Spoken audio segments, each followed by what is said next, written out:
la semaine dernière de vendredi qui s'intitule ASMR. Il n'y a rien de personnel. J'ai raconté l'histoire de Rachid. Et du coup, vous avez participé dans les commentaires et vous avez été nombreux à partager votre expérience. Et du coup, ça permet d'aider d'autres personnes. Alors je voulais vraiment vous remercier tous du fond du cœur. Un grand merci parce que ce que j'aime dans la SMR, c'est la communauté. Et moi, j'aime le partage. J'aime la communion, quand il y a la communion entre les uns et les autres. Et là, c'est ce qu'on est en train de créer avec cette chaîne. Et je kiffe grave. Je kiffe grave de chez grave. Parce que il y a tellement de mauvaises choses qui se passent dans le monde. Tout est fait pour diviser les individus. Et là, on a une communauté qui est unie. Et je trouve ça juste génial, quoi. Donc, du fond du cœur, un grand merci à vous tous. Merci pour vos témoignages qui aident les autres à avancer. C'est génial. J'ai eu des nouvelles de Rachid. Il m'a recontacté par message. Il vous remercie tous. Il veut pas parler dans les commentaires parce qu'il veut pas que son pseudo soit associé à quelque chose qu'il dit de négatif. Mais en tout cas, il vous remercie chaleureusement. Donc un grand merci beaucoup. Franchement, même moi j'ai été touché par tous vos commentaires. Donc encore une fois, merci pour lui et merci pour ce que vous êtes. Ce qu'il faut retenir, c'est que en réalité, toutes les expériences que nous vivons, on peut considérer qu'elles sont mauvaises sur le moment. Mais en réalité, elles nous permettent de grandir. Et c'est ça qu'il faut retenir. C'est que chaque chose que nous vivons. D'ailleurs, je ne me souviens plus exactement des mots, mais j'aime bien, c'est ce qui ne nous tue pas nous rend plus forts. Voilà, je crois que tout est résumé. Donc, merci beaucoup. Alors aujourd'hui, j'ai reçu comme je vous l'ai dit, je reçois beaucoup de messages, beaucoup de commentaires. Merci. Et là, j'ai eu un message via Facebook. Salut Marcel, je te contacte directement via Facebook. En fait, ta dernière vidéo m'a beaucoup touché. Et j'aimerais que tu en refasses une sur la rupture amoureuse. Car mon ami s'est fait quitter par sa copine avec qui il était attaché. Car cette dernière n'avait plus de sentiments. Pourrais-tu faire une vidéo sur ce thème pour lui montrer que la vie continue, afin qu'il se sente mieux? Car j'en ai marre de le voir dans cet état et comme tu trouves souvent les bons mots dans tes vidéos. Voilà, merci d'avance. Gabi Philippi. Gabi, ouais, volontiers, parce que c'est encore un sujet qui peut aider encore beaucoup de monde. J'ai pas de recette miracle, pas du tout. Par contre, j'ai effectivement vécu une expérience de rupture amoureuse et je peux peut-être la raconter et puis te dire ce que j'en pense. Voilà. Pour accompagner ça aujourd'hui, j'ai prévu quelques trucs.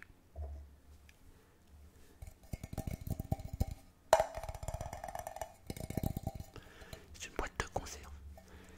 J'ai enlevé l'étiquette. On n'est pas là pour faire de la pub. En tout cas, pas pour le moment. Et là, c'en est une petite. Ensuite,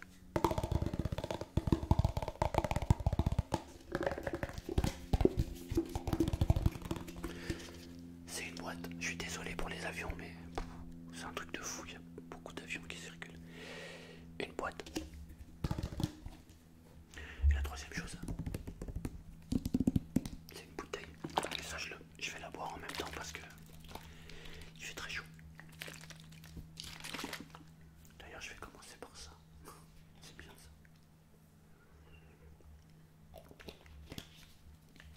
Vous savez ce qu'il y a dedans? Eh ben, je vous le dirai pas. Vous n'avez qu'à trouver. Et s'il n'y a pas assez de son, il y a 2 télécommandes.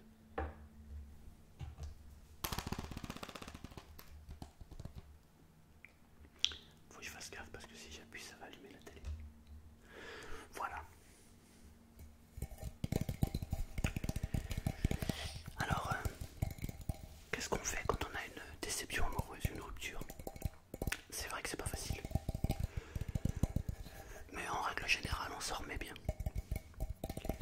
Je vais vous raconter, moi, comment j'ai vécu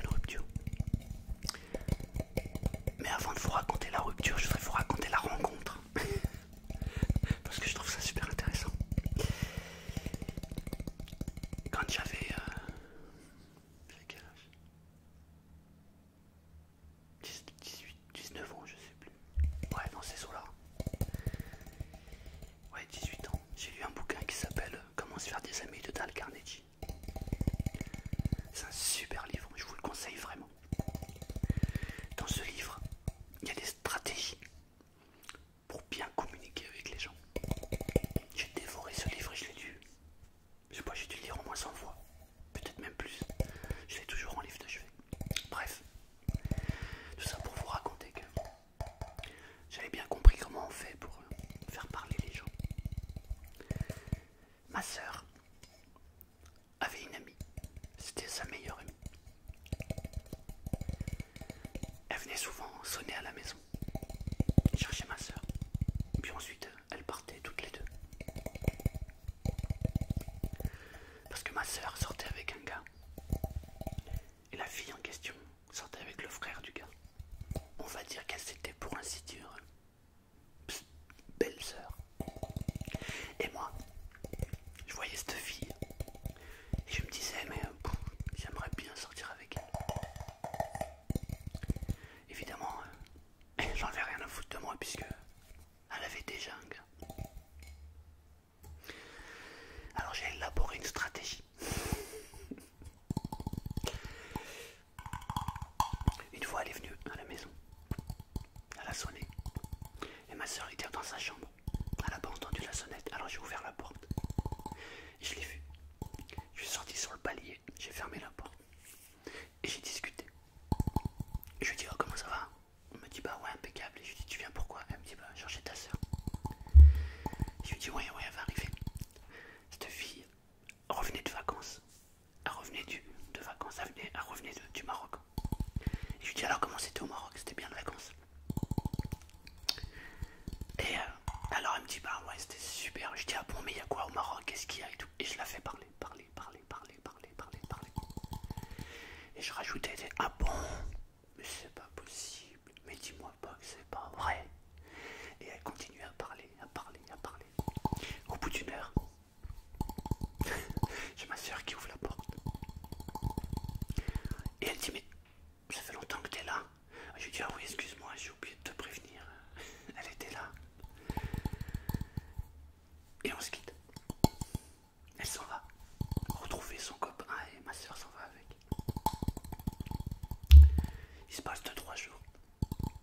Je guette la fille en question. Et là je la vois.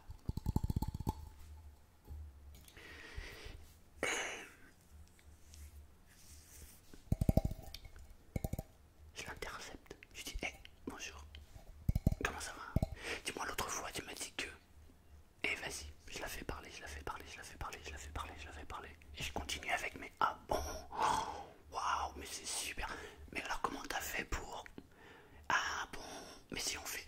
Et je continue à la faire parler. Et j'ai fait ça pendant 3, 4, 5, 6 fois. Ça en devenait embêtant pour son copain. Parce que son copain, je le connaissais bien. Je l'aimais pas particulièrement. Mais je le connaissais.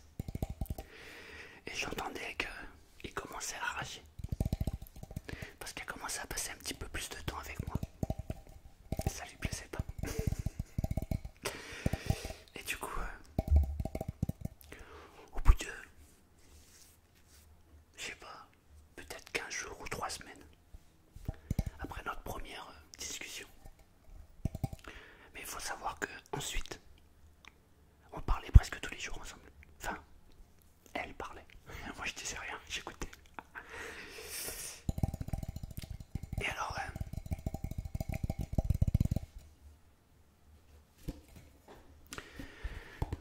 au bout de, comme ça, je sais pas, 3 semaines, c'était un soir. On était dans le hall d'un bâtiment, à côté de celui de son chéri. Et on discute. Et là, elle s'approche de moi. Elle m'enlace et elle m'embrasse. Je lui dis non, c'est pas possible. Excuse-moi, mais je peux pas. T'as ton chéri là et je peux pas. Et là, elle est choquée. Elle me dit mais je comprends pas, n'importe quel mec serait heureux. Je dis ouais mais j'ai trop de respect pour ton copain, j'ai trop de respect pour toi, donc c'est pas possible. Je lui dis excuse-moi, il faut que j'y aille. Et je m'en vais. 2 jours après, elle était plus avec son mec. Et on sortait ensemble. Ça a duré pas loin de 2 ans. J'étais fou amoureux. Mais grave amoureux. Le truc c'est que on n'était pas branchés sur la même longueur d'onde. Moi, je suis quelqu'un d'entier. Je sais pas faire semblant. Quand je donne tout. Ou alors je donne rien. Mais quand je donne tout. Et elle était pas comme moi. Elle donnait un petit peu, pas trop. Un petit peu comme ci, un petit peu comme ça. On pouvait pas trop s'afficher par là, pas trop faire ceci. Du coup ça me plaisait pas.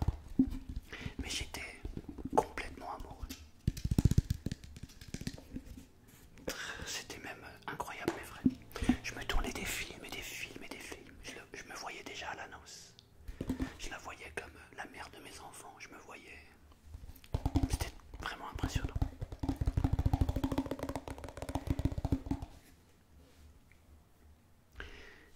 Et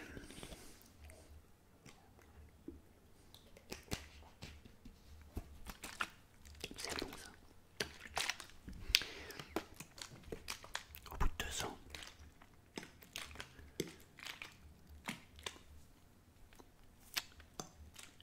il s'est passé quelque chose. Je sais pas quoi, mais j'ai senti qu'il y avait eu quelque chose, une cassure. On m'a rien dit. J'ai juste ressenti au fond de moi qu'il y avait quelque chose. Et je lui ai demandé ce qui se passait. Et effectivement, il se passait quelque chose. Elle m'a dit, bah écoute, j'ai besoin de réfléchir, j'ai besoin d'être seule, j'ai besoin de prendre le temps de vivre, j'ai besoin de ceci, de cela. Et elle m'a dit, entre nous, c'est fini. Ah, je crois que c'est la plus grosse claque que j'ai jamais pris de ma vie. J'ai pris des coups dans ma vie. Mais un coup comme celui-là, c'est le pire coup que j'ai pu prendre de ma vie. Alors, j'ai été extrêmement triste. J'étais en déprime. J'avais plus envie de sortir. Plus envie de vivre. J'avais plus envie de rien du tout. Pour moi, le monde s'était arrêté. C'était fini. Il n'y a plus rien qui existait. J'ai des collègues qui me disaient viens on va en boîte. Ça m'intéressait pas. J'avais plus envie de rien. Je regardais les autres filles et je les trouvais fades. C'était... Pour moi la vie était finie. Alors j'écoutais de la musique triste. Un peu comme un fou. Un peu comme un maso. Pour moi encore plus triste. Et puis j'ai croisé un pote à moi. J'étais en voiture. Il était à pied. Je baisse la vitre de ma voiture. Je le regarde. Il me regarde. Et je lui dis, ah, toi, t'es sorti avec... je vous donnerai pas son nom parce qu'on s'en fout. T'es sorti avec Machine. Tu sors avec elle. Il m'a regardé, il m'a dit, mais non, mais non. Je l'avais senti, je l'avais vu. Pourtant, il y a... Enfin, je sais pas comment vous dire, mon intuition m'a dit, il sort avec elle. C'est bizarre parce que je trouve qu'il avait rien à voir avec elle. Mais c'est comme ça. Et 3 jours plus tard, évidemment, je les ai vus ensemble et ils sortaient ensemble. Ça m'a rendu encore plus triste. J'étais encore plus déprimé. Et ça a duré peut-être bien 6 mois. Et puis on est ressortis ensemble.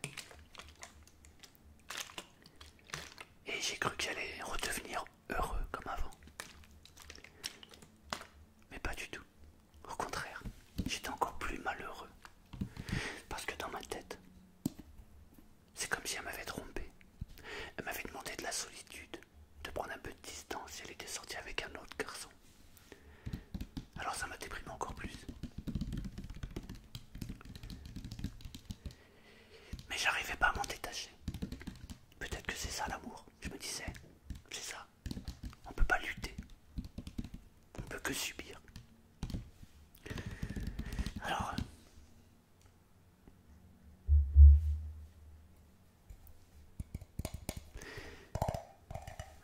il s'est passé 1 mois, 2 mois, 3 mois, mais j'étais pas bien. J'étais avec elle, hein, mais j'étais pas bien. Alors tous les jours, je me disais, quitte-la, quitte-la, quitte-la, quitte-la, quitte-la, quitte-la, t'es pas heureux, quitte-la, quitte-la, quitte-la. Et un jour, au bout de 3 ou 4 mois, je me suis regardé dans une glace et je me suis dit, mais qu'est-ce que tu fais? Qu'est-ce que tu fais, quoi? Ça, t'es pas heureux, il faut que tu la quittes, point. Elle correspond pas à ton idéal. T'as rien à faire avec elle. Alors je l'ai quittée. J'étais pas bien encore une fois, mais j'ai lutté. Cette fois-ci, j'ai pu faire ça. J'ai écouté de la musique, mais de la musique d'ambiance. Et je suis allé dans des endroits où les gens riaient, les gens étaient heureux. Et petit à petit, je me suis redressé, je me suis remis. J'ai rencontré d'autres copines, d'autres filles. Je me suis dit, tiens, finalement, elle n'était pas si exceptionnelle que ça. Mais quand même, je pensais à elle. Et puis un jour, j'en avais marre de fréquenter des copines comme ça à droite à gauche. Et je me suis dit, j'aimerais bien trouver la femme idéale. Celle qui correspond à toutes mes attentes. Une femme, je la voudrais souriante, joyeuse, aimant la vie. Je voudrais une femme avec qui on soit en parfaite harmonie. Je voudrais une femme qui aime la vie, qui aime les gens, tout comme moi. Je voudrais une femme qui soit belle. Je voudrais une femme avec du charme, du charisme. Je voudrais une femme où l'on soit en osmose complète. Où, quand on se regarde, on se comprend. Je voudrais une femme avec qui je me lasserais pas. Mais je voudrais que cette femme soit et reçoit la même chose que moi j'ai envie. Voilà ce que j'ai dit dans ma tête. À cette époque, je vendais des trucs en porte-à-porte. Allez voir l'œil rouge. Non, c'est une blague. Et je vendais donc des trucs en porte-à-porte. Et je sonne à une porte. Et là, il y a une femme. C'était pas une femme, c'était une jeune femme à l'époque. Elle ouvre sa fenêtre. Elle me dit, c'est pourquoi? Et je la regarde de loin. Je lui dis, bah c'est pour toi. Elle comprend pas, elle me dit quoi? Je dis. Alors elle s'approche. Et c'est la femme dont j'avais toujours rêvé de voir. Elle s'est approchée.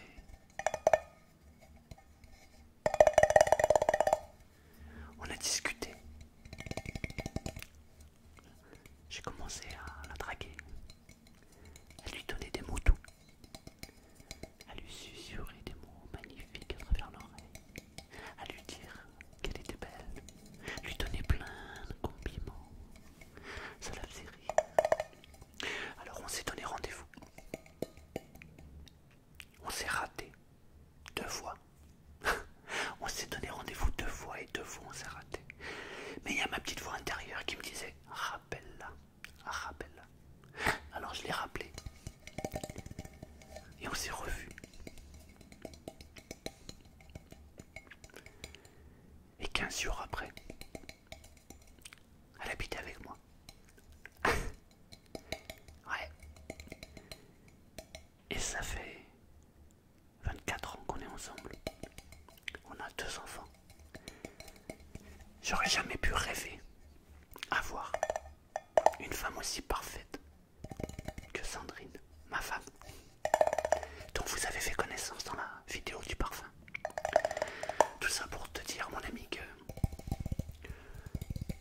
la rupture amoureuse, oui, c'est difficile à vivre, mais on s'en remet. Mais dis-toi juste un truc, chaque expérience est bonne, quoi qu'il arrive. Alors, dis-toi, mais Ouais, ça j'aimais bien, Gisèle, ça j'aimais bien, ça j'aimais bien. Mais il y a des choses que tu n'aimais pas forcément, Gisèle, obligatoirement. Et bien, sers-toi de ces choses-là pour visualiser la femme de tes rêves. Ouais.